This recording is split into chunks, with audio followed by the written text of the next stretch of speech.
Saudara, badai kencang menerpa Komisi Pemberantasan Korupsi atau KPK. Namun badai ini bukan dari luar, melainkan dari tubuh KPK itu sendiri. Belum selesai pengusutan soal dugaan pungli yang dilakukan sejumlah pegawai KPK di rutan KPK. Muncul lagi, saudara, kasus dugaan pegawai KPK yang menilap uang SPJ alias uang dinas milik sesama pegawai. Tentu saja ini jadi ironi. Lembaga yang seharusnya memberantas praktik kotor terkait dengan korupsi dan juga suap justru melakukan pelanggaran itu sendiri. Timbul pertanyaan, saudara, di manakah integritas KPK? Skandal di KPK yang baru-baru ini muncul di permukaan adalah soal dugaan korupsi yang dilakukan oleh pegawai KPK di bagian administrasi. Komisi Pemberantasan Korupsi mengungkapkan ada salah satu pegawai KPK di bidang administrasi yang diduga memotong anggaran perjalanan dinas pegawai KPK. Dan dugaan korupsi ini terungkap setelah atasan oknum tersebut melapor ke Inspektorat KPK. Dan imbasnya, saudara, pegawai KPK yang melakukan pemotongan anggaran dinas kini telah dinonaktifkan untuk menjalani pemeriksaan. Ya, peristiwa pemotongan anggaran perjalanan dinas yang dilakukan oleh oknum pegawai KPK diduga terjadi dalam rentang waktu mulai bulan Desember 2021 hingga Maret 2023. Dan kerugian negara akibat ulah pegawai KPK ini bahkan tidak main-main, saudara, mencapai 550 juta rupiah. Oknum pegawai KPK ini diduga tidak hanya memotong uang dinas pegawai lain, tetapi juga memanipulasi anggaran akomodasi seperti tiket perjalanan dan juga hotel hingga anggaran makan. Anggaran perjalanan dinas pegawai KPK yang ia potong ternyata digunakan untuk keperluan pribadinya.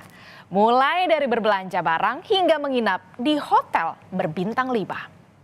KPK, saudara, telah melaporkan pelanggaran etik ini ke Deputi Penindakan dan Dewan Pengawas KPK.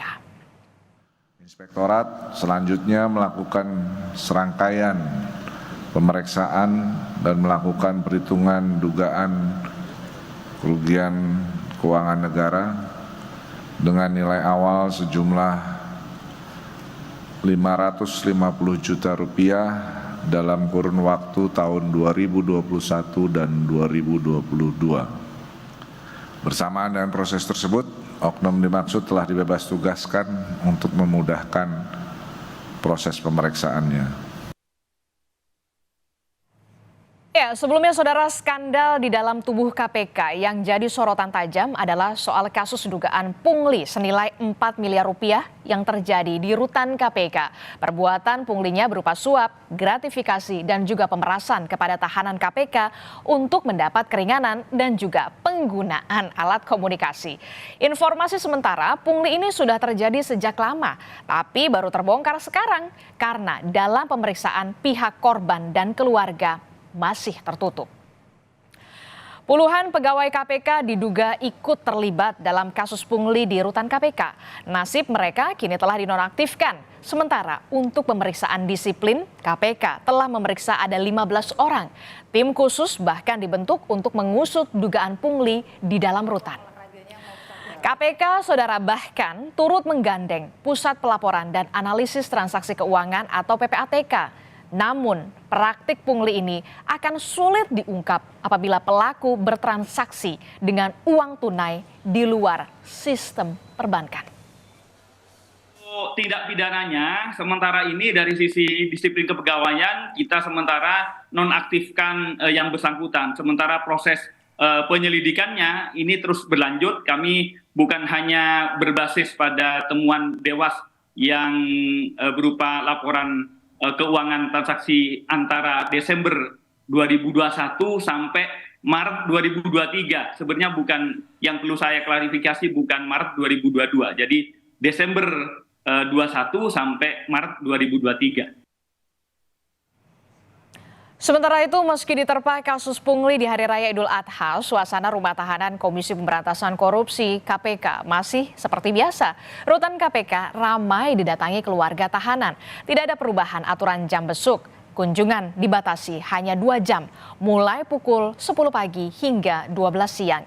Pemeriksaan badan dan juga barang masih diterapkan untuk mencegah barang terlarang masuk ke dalam ruang tahanan seperti uang dan juga alat komunikasi.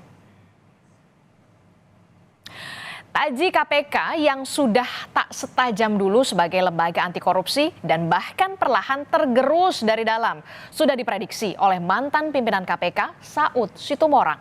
Saud menyebut sejak pemerintah dan DPR merevisi Undang-Undang KPK membuat independensi KPK menjadi lemah dan rentan untuk dikontrol. Norma dan juga value KPK yang dahulu sudah tidak ada. Bahkan kontrol pengawasan pada internal KPK sendiri kini dinilai lemah. Yang baru itu datang, value-nya berubah sama sekali. Even mereka punya value sekarang yang disebut sebagai integrity, kemudian sinergi, kepemimpinan, keadilan, dan profesionalisme, profesional kayak begini. Jadi nilai itu sebenarnya yang tidak bisa dijalanin atau mereka tidak melakukan self-censorship sebagaimana sebelum KPK sebelumnya terjadi.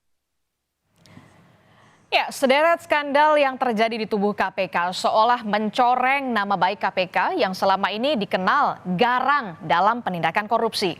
Apalagi kepercayaan publik belum juga pulih setelah sebelumnya mantan Wakil Ketua KPK Lili Pintauli diberhentikan oleh Dewan Pengawas KPK pada bulan Juli 2022 karena dinilai melanggar etik.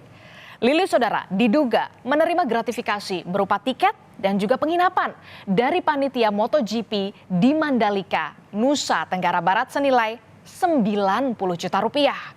Dan untuk mengembalikan kepercayaan publik pada KPK, pengamat hukum pidana menyebut perlu mengembalikan lagi posisi KPK seperti dulu, yakni menjadi lembaga yang independen. Dimasukkan ke dalam ranah eksekutif, nah inilah yang kemudian banyak orang menyebutkan inilah sebagai pelemahan KPK. Ya, artinya KPK tidak bisa lagi bebas seperti dulu, tetapi dia sudah dikendalikan sebagaimana birokrasi eksekutif lainnya. Nah, mestinya KPK itu ada di tengah-tengah. Dia bukan lembaga negara, ya, lembaga yang di bawah komando pemerintahan, gitu ya. Lembaga negara, iya, lembaga negara. Tetapi bukan bagian dari eksekutif, maksud saya, di satu sisi, tapi dia juga bukan masyarakat sepenuhnya yang punya kebebasan seperti lembaga swadaya masyarakat umpamanya. Nah, bisa seperti itu. Nah, itu ideal sebenarnya. Itulah KPK zaman dulu. Ya, sederet skandal yang menerpa KPK tentu jadi ironi. Kemana lagi publik harus berharap jika lembaga yang seharusnya jauh dari praktik kotor malah tercebur di dalam praktik korupsi. Kalau sudah begini, KPK harus ekstra bersih-bersih demi mengembalikan kepercayaan publik. Publik yang masih menaruh asa jika KPK masih memiliki taji setajam dulu.